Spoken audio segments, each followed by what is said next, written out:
Picture this. It's 6:30 in the morning, May 10th, 1942. A guy named Wendell Fertig is standing at the edge of a jungle clearing on Mindanao, and he's watching something that would break most men.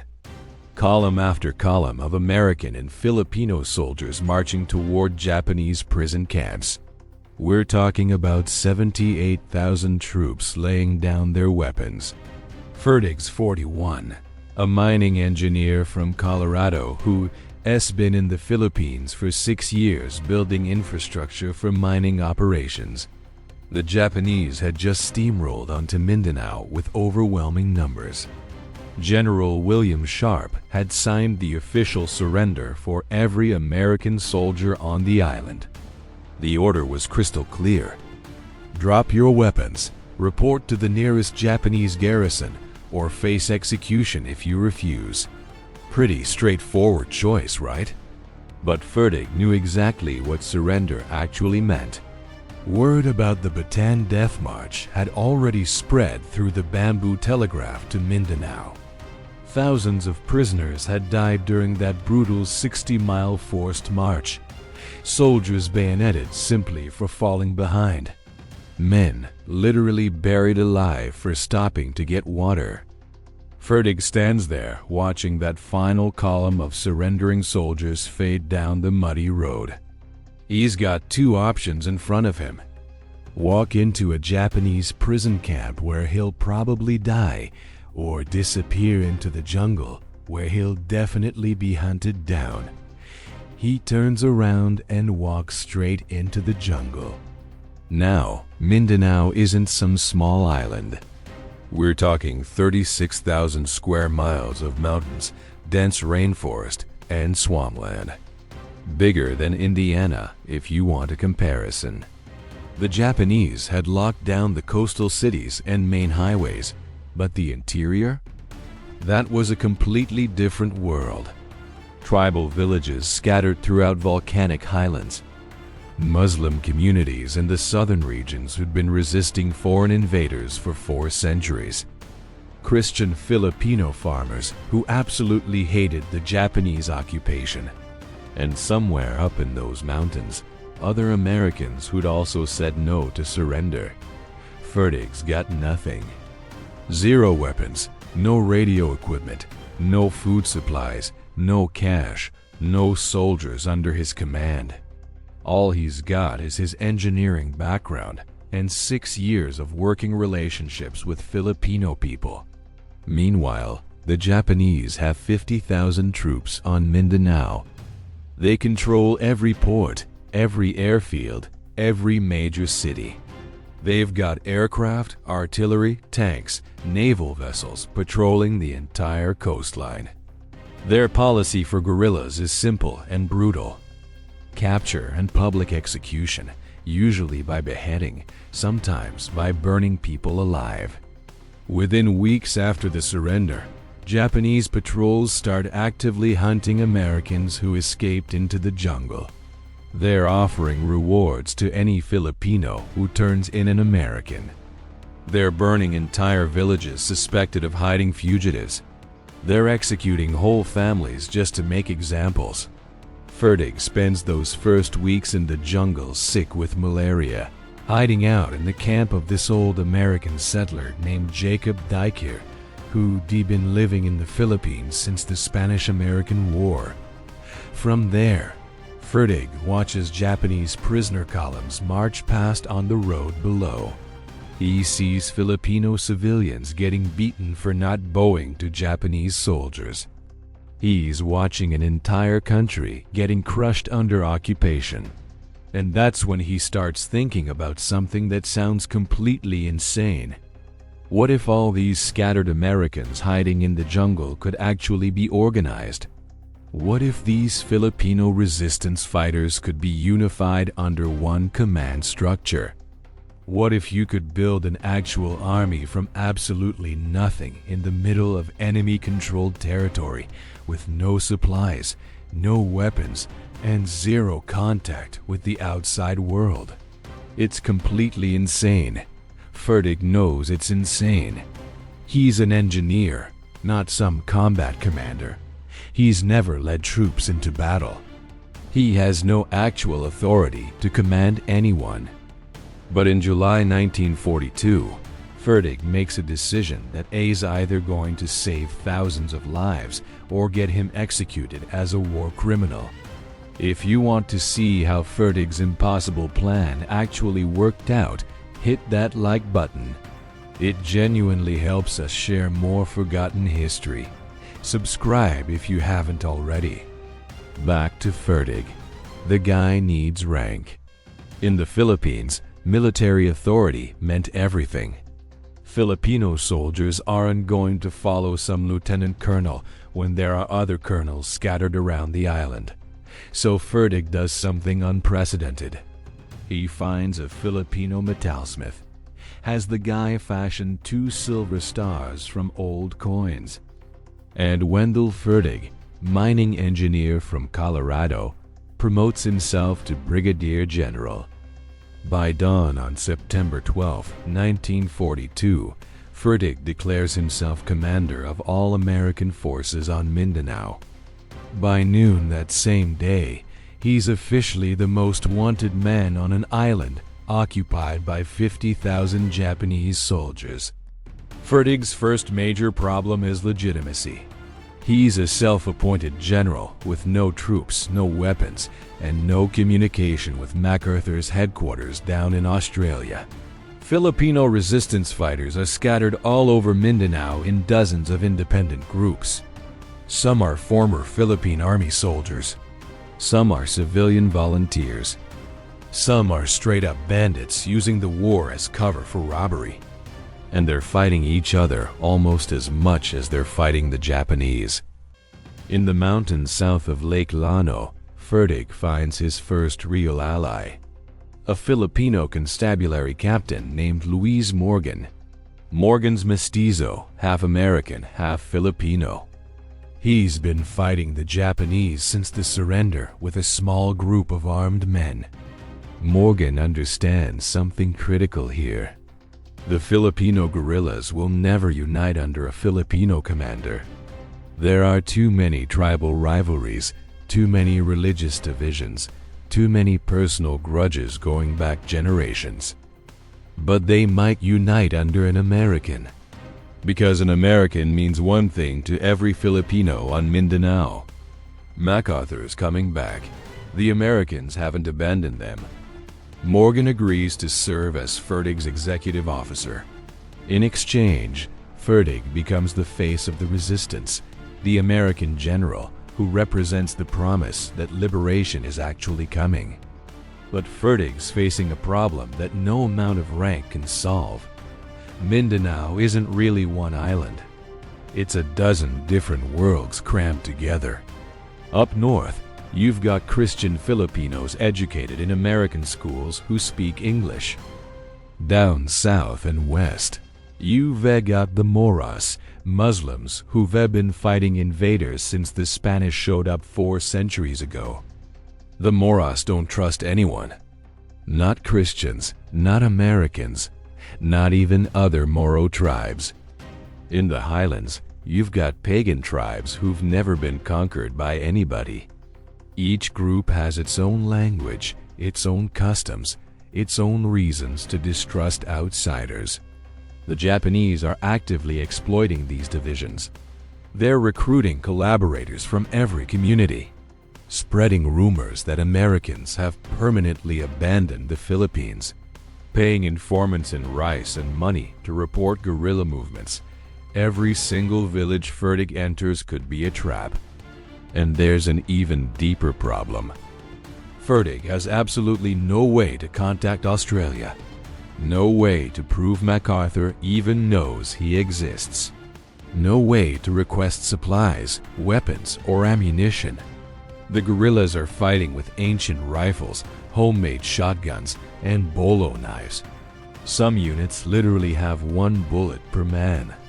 They're facing Japanese troops with artillery, machine guns, and air support. Fertig needs a radio. Not just any radio, a transmitter powerful enough to reach Australia over 2,000 miles away. And this is on an island where the Japanese have confiscated every piece of communications equipment they could find. In late 1942, Fertig finds a Filipino engineer named Plechudo Almendras. Before the war, Almendras worked for a mining company maintaining electrical equipment. He knows radio theory, he understands electronics, and he believes he can build a transmitter from salvaged parts. For weeks, Almendras scavenges components from everywhere. Destroyed vehicles, abandoned mines, burned out buildings, copper wire stripped from wrecked trucks, vacuum tubes hidden by Filipino civilians before the Japanese arrived, a generator powered by a small gasoline engine. Piece by piece, he assembles a transmitter in a jungle clearing hidden from Japanese patrols by triple canopy rainforest. The antenna gets strung between two trees, camouflaged with vines. The generator has to be hand-cranked to start. The entire station can be dismantled and carried by porters in under 30 minutes if Japanese troops get close. February 1943. Almendras powers up the transmitter for the first time. The signal's weak, the frequency's unreliable. There's zero guarantee anyone's even listening. Fertig has one message to send. One chance to prove to MacArthur that an American officer is still fighting on Mindanao. One shot at bringing his invisible army into this war. The message goes out into the static. Fertig waits for a response that might never come. The response comes 3 weeks later. A faint signal from Australia crackling through all that static. MacArthur's headquarters received Fertig's transmission, but they want verification. Anyone could claim to be an American officer. The Japanese had been known to operate fake radio stations to lure submarines into ambushes. MacArthur's intelligence staff sends a series of questions. Personal details that only the real Wendell Fertig would know. His wife's name, where he went to school. Fertig answers every single one correctly. But MacArthur's staff is still skeptical. A mining engineer claiming to command guerrilla forces on Mindanao? A lieutenant colonel who promoted himself to brigadier general? It sounds like either a Japanese trap or the delusions of someone who has lost his mind in the jungle. MacArthur sends back a blunt message. There will be no promotions to general rank for officers in the Philippines. Fertig will revert to colonel. If he wants support, he'll follow orders from Australia. And he'll have to prove his guerrilla force actually exists. Fertig accepts the demotion. But he keeps wearing those silver stars. On Mindanao, he's still General Fertig. That rank means everything to the Filipinos following him. But the message from MacArthur? That means even more. The Americans haven't forgotten them. Help is actually coming. March 1943. A United States Navy submarine surfaces off the northern coast of Mindanao. The USS Tambor is carrying a single passenger. Commander Charles Parsons, a naval intelligence officer who lived in the Philippines before the war and speaks fluent Tagalog. Parsons has been sent to evaluate Fertig's operation to figure out if this self-appointed general is legitimate or completely insane. What Parsons finds absolutely stuns him. Fertig has built an organization from nothing. Scattered guerrilla bands are being unified under a single command structure. Filipino officers are being trained in actual military discipline. Intelligence networks are being established inside Japanese-occupied cities. Coastwatcher stations are being set up along the shoreline to report enemy ship movements. And all of this is operating in territory controlled by tens of thousands of Japanese troops. Parsons returns to Australia with a recommendation. Fertig is not insane. He's building exactly what MacArthur needs. An army behind enemy lines that can provide intelligence, rescue downed pilots, and prepare for the eventual American invasion. The submarines start arriving regularly. USS Tambor, USS Thresher, USS Bowfin. Each boat carries supplies Fertig desperately needs: rifles, ammunition, medical supplies, radio equipment. The submarines can only carry limited cargo, usually 4 to 7 tons per trip. But for an army that's been fighting with homemade weapons, even small shipments transform their capabilities. Fertig establishes distribution networks across the entire island. Supplies land on hidden beaches at night, get loaded onto small boats, and transported up rivers into the interior. From there, Carabao carts carry crates along jungle trails to guerrilla camps scattered throughout the highlands. Every single shipment has to move through territory where Japanese patrols could show up at any moment. The Japanese know something has changed. Guerrilla attacks are becoming more frequent, more coordinated. Ambushes that used to be random harassment are now targeting specific objectives: bridges, supply convoys, communication lines. Someone's organizing the resistance. Japanese intelligence starts hunting for the source. They increase patrols in the northern coastal regions. They interrogate captured guerrillas. They torture Filipino civilians for information. And they learn a name: Fertig, an American general hiding somewhere in the mountains of Mindanao. By summer 1943, the Japanese have placed a price on Wendell Fertig's head. The exact amount was never recorded, but it's enough to tempt any Filipino struggling to survive under occupation. Fertig is now the most hunted man on an island of 8 million people, and his army is just starting to grow. Fertig understands something crucial. Guns alone won't hold Mindanao. The Japanese can always bring more soldiers, more artillery, more aircraft.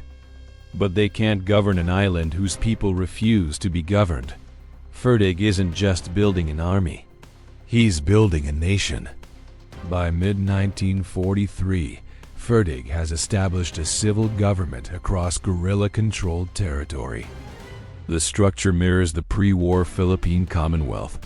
Provincial governors report to Fertig's headquarters. Municipal officials administer local affairs. Courts settle disputes between civilians. A postal system carries messages between towns. Hospitals treat wounded guerrillas and sick civilians. Schools reopen, teaching children in English rather than Japanese. Most remarkably, Fertig creates a currency: guerrilla pesos printed on whatever paper can be found. The bills are crude, often hand-stamped. But Filipino merchants accept them because Fertig's government backs them with a promise. When MacArthur returns, the United States will honor every guerrilla peso at face value. It's a promise Fertig has no authority to make. But the Filipinos believe him. The civil government accomplishes something military force never could. It gives Filipinos a reason to support the guerrillas beyond just hatred of the Japanese. Fertig's territory offers something the occupation can't: justice, education, medical care, hope. Scattered American servicemen start finding their way to Fertig's headquarters. Soldiers who escaped the surrender. Pilots shot down over Mindanao. Sailors from ships sunk in Philippine waters. By late 1943, 187 Americans are serving under Fertig's command. Former infantry officers lead combat units. Navy radiomen operate the communications network. Army Air Corps mechanics maintain captured Japanese equipment. Each man brings skills that strengthen the organization. Fertig divides his forces into 6 guerrilla divisions, each responsible for a different region of Mindanao. Division commanders operate with considerable independence, adapting to local conditions and local allies. Up north, Christian Filipino units ambush Japanese convoys along the coastal highways. Down south, Moro fighters use their knowledge of swamps and waterways to strike Japanese outposts and disappear before reinforcements arrive. The most improbable achievement is the guerrilla navy. Fertig arms small merchant vessels with machine guns salvaged from crashed American bombers. Some boats mount homemade cannons.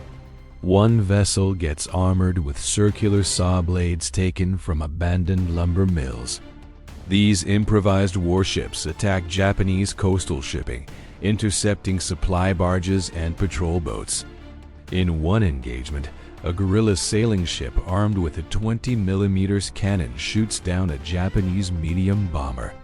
It might be the only sailing vessel in World War II to destroy an enemy aircraft. The intelligence network grows even faster than the combat forces. Fertig establishes 58 radio stations across Mindanao. Coastwatcher posts monitor Japanese ship movements and report directly to MacArthur's headquarters. Filipino agents in Japanese-occupied cities count troops, map fortifications, identify targets. When American submarines hunt Japanese shipping in Philippine waters, they rely on intelligence gathered by Fertig's network. By June 1944, MacArthur's Philippine Regional Section counts 169 radio stations operating across all major islands in the Philippines. Fertig's organization on Mindanao is the largest and most effective. His coast watchers track every Japanese vessel entering or leaving Mindanao's ports. His agents report troop movements within hours. For MacArthur, planning the liberation of the Philippines, this intelligence is invaluable. But the Japanese haven't been passive. In May 1943, they launched their first major offensive against Fertig's guerrillas. Thousands of troops sweep through the northern provinces. Villages suspected of supporting the resistance get burned. Civilians are massacred as warnings. Japanese commanders believe a single concentrated campaign will destroy the guerrilla movement forever. They've badly underestimated what Fertig has built. The Japanese offensive of May 1943 is designed to be overwhelming. 3 columns of infantry push into the mountains from different directions. Aircraft bomb suspected guerrilla camps. Naval vessels blockade the coastline to prevent supply submarines from landing. Japanese commanders expect to trap Fertig's forces between converging attacks and annihilate them. Fertig has prepared for exactly this scenario. His forces don't stand and fight. They scatter. Guerrilla units break into small groups and melt into the jungle. Headquarters staff bury radio equipment and documents, then disperse to prearranged hiding locations. Fertig himself moves constantly, never sleeping in the same place twice. Guided by Filipino scouts who know trails the Japanese have never mapped. The Japanese columns push deeper into the mountains. They find abandoned camps, cold fire pits, empty supply caches. But no guerrillas. The jungle swallows their enemy whole. Patrols that venture too far from the main columns get ambushed. Sentries are killed silently at night. Supply lines get cut by roadside bombs made from unexploded Japanese ordnance. After 6 weeks, the offensive collapses. Japanese troops are exhausted, sick with malaria and dysentery, demoralized by an enemy they can't find. They withdraw to their garrisons in the coastal cities. Within days of their departure, Fertig's guerrillas reoccupy their former positions. The radio stations come back on the air. The supply networks resume operations. The civil government reopens its offices. The Japanese try again in October 1943. And again in early 1944. Each offensive follows the same pattern. Initial advances into guerrilla territory, Weeks of fruitless searching. Mounting casualties from ambushes and disease. Eventual withdrawal. And each time, the guerrillas return stronger than before. Japanese commanders start to understand the nature of their problem. They're not fighting an army.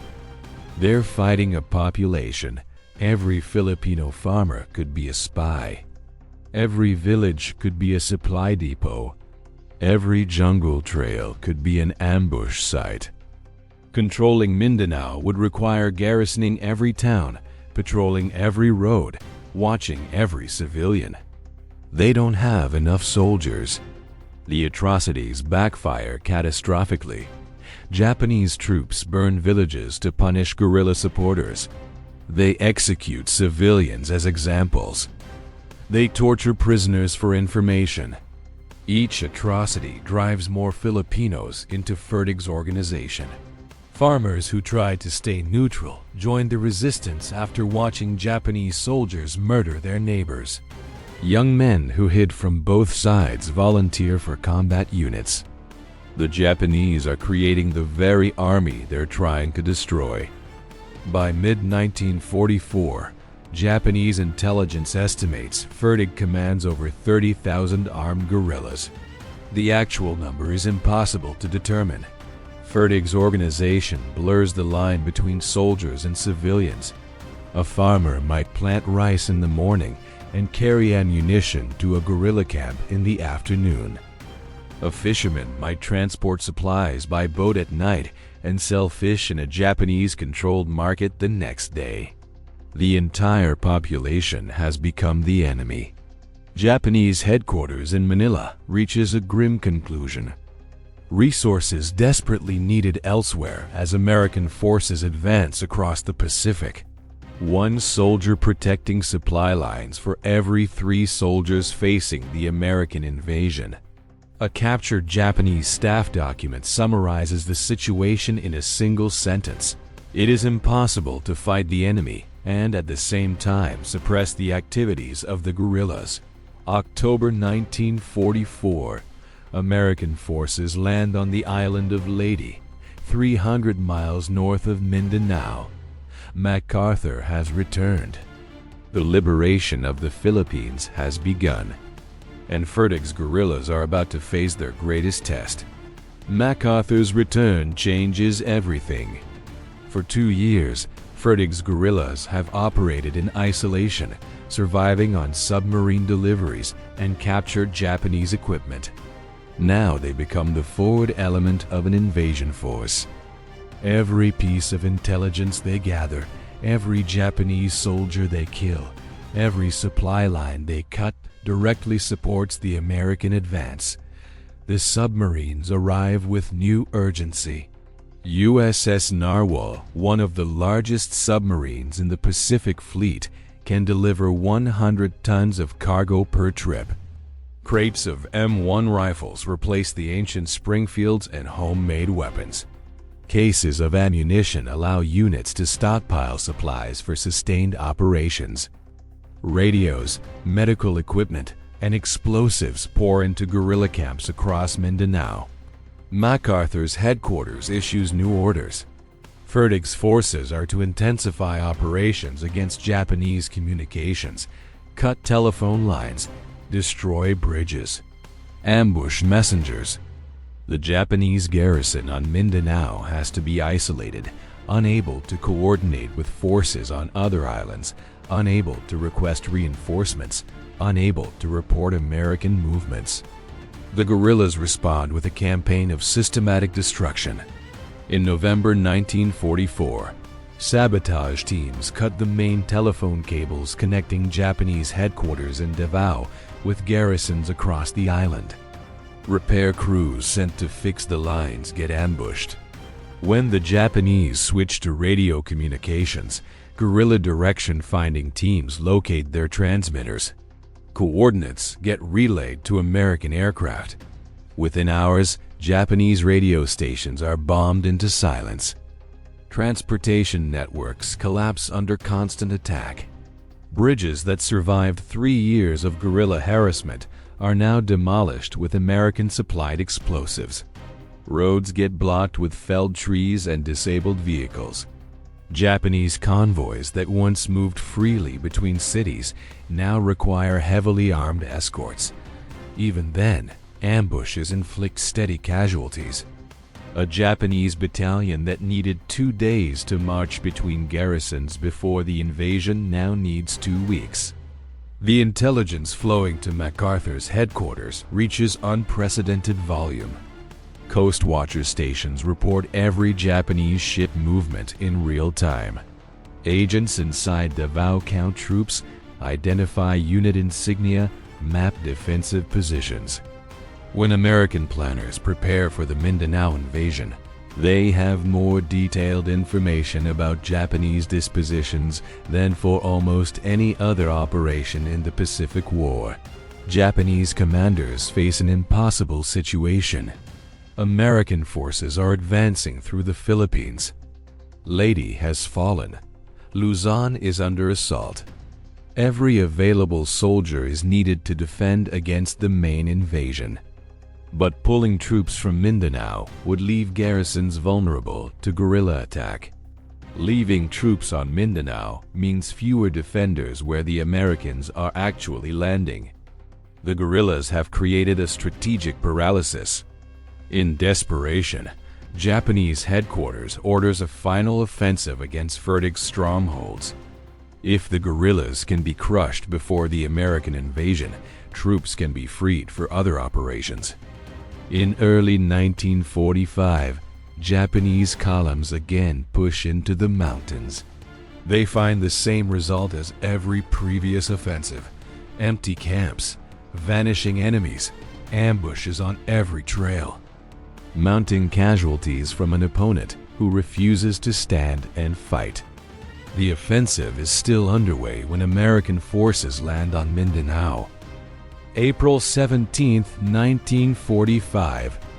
Elements of the 24th Infantry Division come ashore at Parang on the western coast of Mindanao. They expect weeks of hard fighting to secure the island.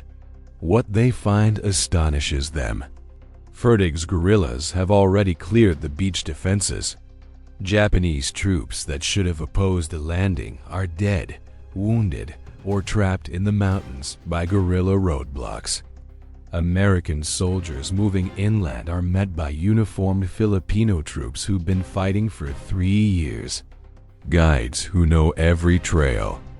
Intelligence officers who know every Japanese position. Combat veterans who've already done most of the fighting. The Japanese garrison on Mindanao, once 50,000 strong, is shattered and scattered. Fertig has delivered MacArthur an island. The liberation of Mindanao takes weeks instead of months. American commanders had planned for a grueling island-hopping campaign against entrenched Japanese defenders. Instead, their advance becomes a pursuit of broken enemy units already reeling from 3 years of guerrilla warfare. Japanese soldiers who terrorized Filipino civilians are now hunted through the same jungles where they once hunted Fertig. By early June 1945, organized Japanese resistance on Mindanao has effectively ended. Scattered units hold out in remote mountain areas, but they pose no strategic threat. The island that occupied 50,000 Japanese troops is secured with minimal American casualties. Military historians would later calculate that Fertig's guerrillas killed over 7,000 Japanese soldiers during the occupation. They wounded thousands more. They tied down an entire army that could have been deployed elsewhere in the Pacific. MacArthur summons Fertig to his headquarters. The general who once questioned whether Fertig was sane or a Japanese trap now praises him as one of the most effective unconventional warfare commanders in American history. Fertig has done what no military academy ever taught. He built an army from nothing in enemy territory without supplies or support, and held an island larger than Taiwan against a modern military force. The awards follow. the Distinguished Service Cross for extraordinary heroism. The citation notes that Fertig persisted in his enterprise, although a large price was set on his head, and he was of necessity in constant proximity to the enemy. The Distinguished Service Medal for organizing a well-disciplined and highly effective fighting force that confined the foe to certain heavily fortified areas. The Philippine government awards him their highest military honors. The people of Mindanao treat him as a liberator. But the recognition that matters most to Fertig comes from the men who served under him. Filipino guerrillas who fought with homemade weapons against tanks and aircraft. American soldiers and sailors who refused to surrender and spent 3 years in the jungle. Coast watchers who risked execution to report enemy movements. Radio operators who kept the network functioning under impossible conditions. They built something unprecedented. A resistance army that hadn't merely survived, but helped win a war. The strategic impact extends far beyond Mindanao. Across the Philippine archipelago, guerrilla forces tied down 288,000 Japanese troops. Nearly a quarter of those soldiers were occupied solely with rear area security against partisan attacks. Every battalion guarding supply lines was a battalion not fighting American Marines on the beaches.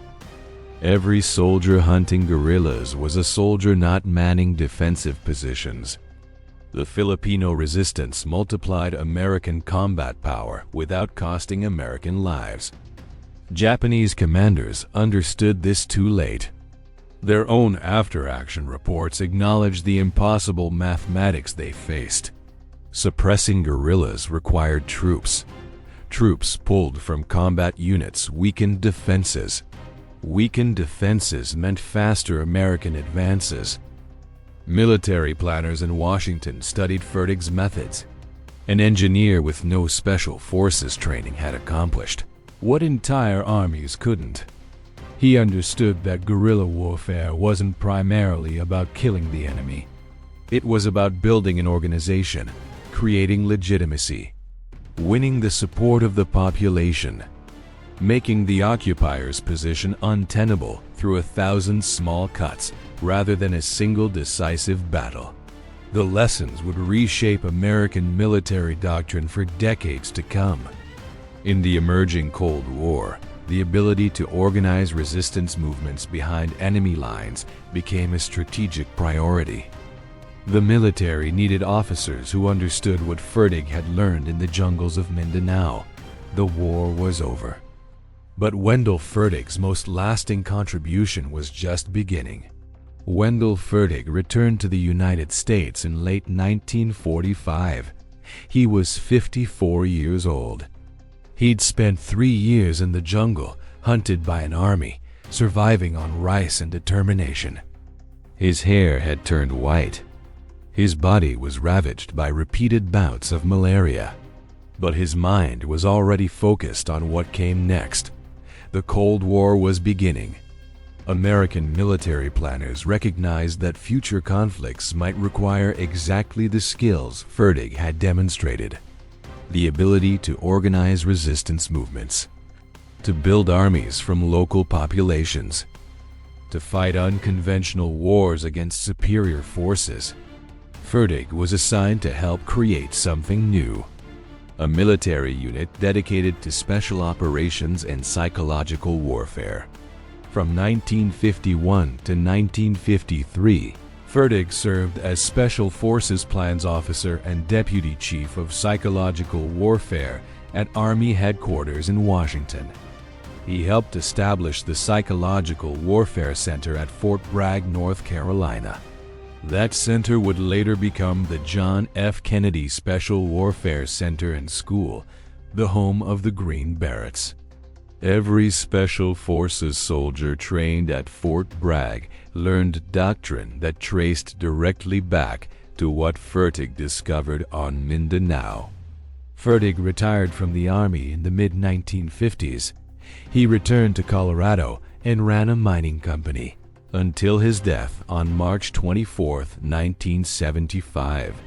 He was 74 years old. He never sought publicity. He never wrote his own account of the war. He let others tell his story. But in the Philippines, Fertig was never forgotten.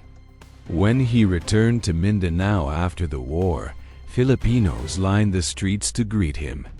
Some wept as they sang, "God bless America." He'd given them something during the darkest years of occupation. Not just weapons or supplies, hope, the belief that they hadn't been abandoned, the promise that liberation would come.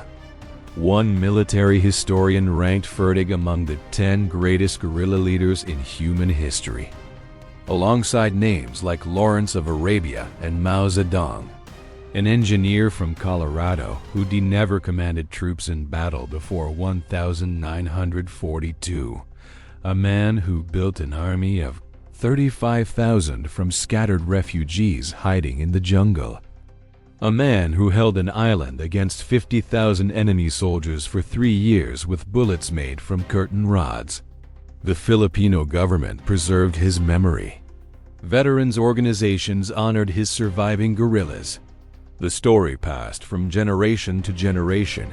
The American general who refused to surrender, who gave his word that MacArthur would return, who kept that word through 3 years of war. Fertig understood something that militaries struggled to teach. Wars aren't won only by firepower. They're won by people who believe their cause is worth dying for, who trust their leaders, who see a future worth fighting for. Fertig gave the people of Mindanao all three. 50,000 Japanese soldiers spent 3 years hunting one American engineer. They never caught him. They never broke his organization.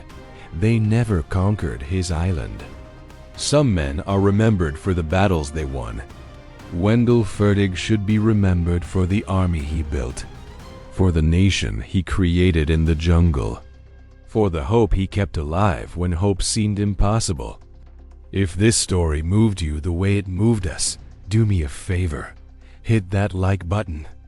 Every single like tells YouTube to show this story to more people. Hit subscribe and turn on notifications. We're rescuing forgotten stories from dusty archives every single day.